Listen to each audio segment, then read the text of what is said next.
Hi everybody, we are here. Sorry to keep you waiting for a couple of minutes, but we are ready to go. I'm Brandon and this is John. Hi guys. And we are here to update you on what's going on in advance this week. We hope you are staying cool. We hope you are having a good summer so far, and maybe you've been out to travel some, and that's great. But this week we really want to focus on something really important, John, and that's mental health. That's right. How do you take care of your mind? You know, I think there are a lot of strategies about taking care of your body, eat right, exercise, get good sleep. And those are helpful for keeping your mind healthy too, but there's kind of more than that. Yeah, so right off the bat here, and that means just right at the start of our update, we want to go ahead and put up our poll to give you more time to think about the state of your mental health. Think about this one. We just want to ask you, how often do you really think about the state of your mental health? Do you think about it often, just sometimes, or maybe you don't think about it much at all? Just go ahead and click one of those things. How about you, John? Do you think about the state of your mental health very much? You know, I feel like I do a lot. Like I found in life that the biggest challenges, normally, I mean, it happens between your ears. That's where I feel like the biggest challenges in life comes from. Because think about this, like, let's say, what's a tough thing that happens to just about everybody? Let's say... Well, okay, there's an example here for students. A lot of them are under stress, and a lot of people here in Taiwan are in stress, and maybe a lot of you aren't students, but you can relate to that. Maybe you have kids who are under that pressure, and that causes a lot of mental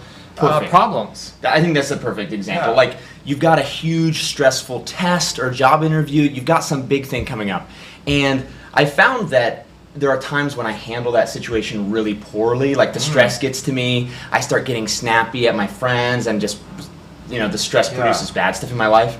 But then there are times where I just handled it a lot better, you know, I was not as stressed, I just kind of had a better perspective. What was the difference?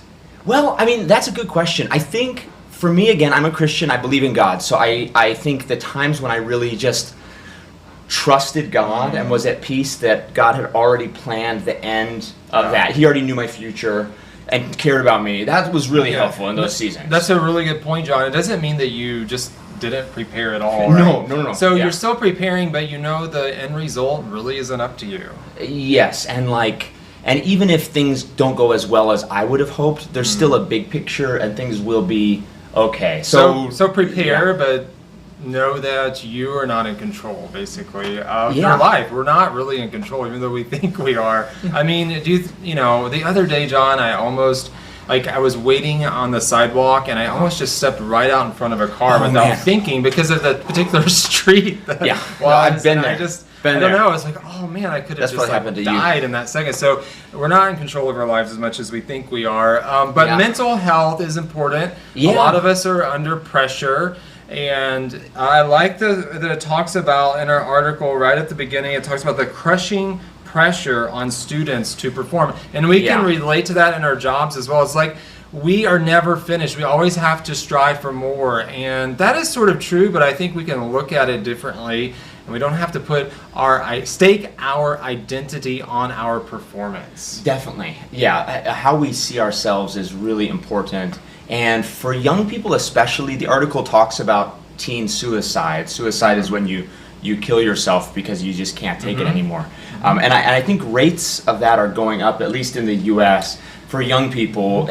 Young people have a lot on their plate, right? They have a vision of the future. They have to become adults. They can't just not, you know? And so all of a sudden they have to find a job, they have to find school, there's a lot of pressure for college most of the time, and so these kids have this burden of their future that they're carrying, and sometimes if things don't go to plan, it causes depression. Right, a lot of that pressure comes from outside forces, from people telling them they need to do this or that, and they don't want to disappoint or whatever it is, and it is a lot of pressure, and we have to be careful as adults not to put too much pressure on kids, to let them have a bit of freedom as well, as we're trying to encourage them to do their best. But something you said earlier reminded me of the fact, John, that the mind is a battlefield, right? Yeah, I think we can all relate to that. Sometimes we have to get outside of our own minds. How do you do that? Well, that's a good point. I would say I go to God. I mean, I didn't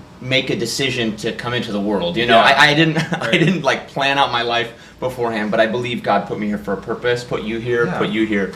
And so just understand that my life is purposeful from God. So kind of like try to, almost like instead of driving the car, just sort of like step back a little bit and say, okay, my life is in control from an outside force, which is God. So again, that's what I believe. I'm really serious about my faith. I probably talk about it a lot. I know you believe too.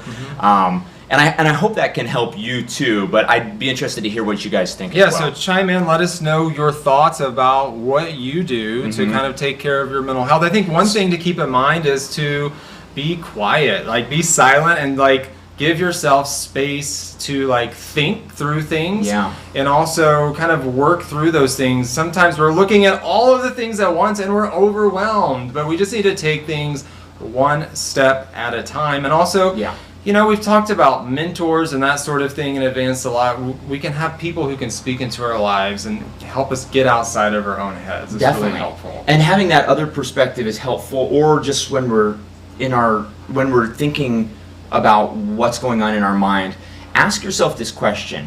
Is this thing I'm believing, is it true? For example, I need to get into college. Is that true? Now, I think going to college is great. I just finished my master's degree after a number of difficult years, so I'm all for higher education. But is it true that you need to do something or your life is over? No. You know, and do I need people to like me? Well, I want people to like me. That's, again, a really good thing. But do I need it? No. So when conflict happens, are we believing a lie? Just ask yourself that question in your own life. Yeah, sometimes we overvalue certain things and undervalue others. And we have a couple of people chiming in here. Okay, Alan's got a great comment here. Alan says we should raise the awareness of public mental health. Yes, I think you're right, Alan. Most of us know and are willing to offer assistance to physically challenged people. You're right. It's easier to tell if someone might need a push in a wheelchair, but if they're struggling with depression, sometimes it can be hard to know what's going on. And I'm glad you pointed that out, Alan, the awareness factor, because sometimes we like to brush these matters under the rug. That's why in our magazine this month, we do have a sidebar telling you if you are suffering from depression, if you are feeling suicidal, you can call the hotlines and they are there to help you. So don't be afraid to do that. Don't feel that that's taboo or anything like that. I think these days people are talking about mental health all the time, and it's great to do that. We hear from some others as well, John. Okay, Alan also mentioned some of the other kinds of difficulties people go through. Luna pointed out that right now it's physically demanding to go through wearing a mask in the hot weather. Yes, I understand. I feel your pain. Yes. Go if you can, go out into the country, go on a run or something. But yes, and everybody stay hydrated out there. It is really hot. I'm like sweating. I just can't. We're inside and we're still sweating. It's hot out there. Now, so we've all gone through COVID, the pandemic, and that's why we need to talk about mental health even more, because it has really taken a toll on people. Yeah, so we've been getting results in from our poll, and it looks like most people say sometimes they think about their mental health, with about a quarter of the people thinking that they often think about it, and a little under a quarter saying not too much or seldom, which is an English word meaning not too much. So yeah, I mean, I think that's pretty common. You know, it's one of those things that almost like when things are going well, you don't think about it. Kind of like when you're driving your car and it's going well, you don't think about the engine. But when something just feels off. That's true. But one thing I've learned in life that I still need to implement, John, is that we need rhythms in our lives. We need to create rhythms, and checking in on your mental health can be part of that rhythm that you do. Maybe it's once a week, you ask yourself a few questions, maybe even journal, and remember the good things that have happened, right? And sometimes I was doing that last week. I was kind of like, oh man, kind of discouraged about something. Then I started thinking about some of the great things that had happened that week, and that's a good thing to do. So it's just taking time to reflect, not on the bad things, but also the good things that have happened. Yeah, that's a good point. Put it in perspective.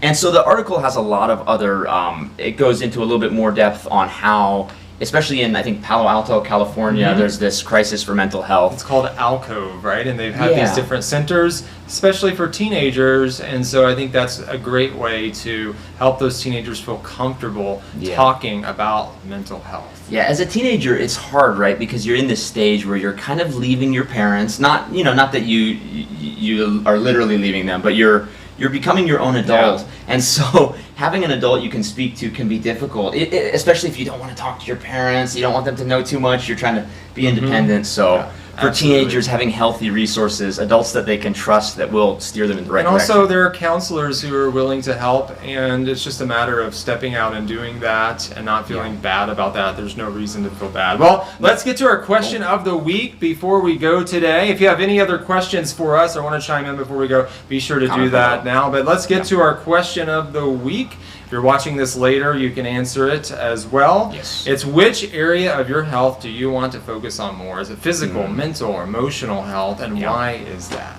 That's a good question. I'm going to answer. I think, so I have 2 little kids now, under the age of 2, which is so fun.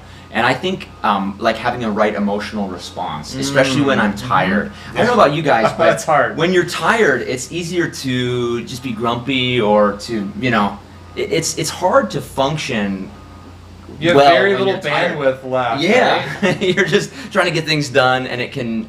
I heard once that like lack of patience is just like a lack of love, So it's been really helpful remembering if I'm running short on patience, I just need to love my kids. All right, so that's kind of your emotional well-being. Yeah, right? So I think right now that's at least on a focus. I would focus on that as well. Emotional well-being is one of the things I feel that I'd like to focus on more. That's why I like to talk about emotional intelligence and those sorts of things, because I feel like it's in our world we're focused on results, right? Whether it be at school or at work, and sometimes we don't talk about these really important things like emotional health. Yes, so. Alan pointed out, by the way, that sitting long hours in the office, I hear you there, brother, I'd like to pay more attention to my physical health. Yes, I just got one of those exercise balls where it's like a ball that you sit on. He sits on this at his desk. Sometimes I feel like I want to come by and pop it out just for once in a while.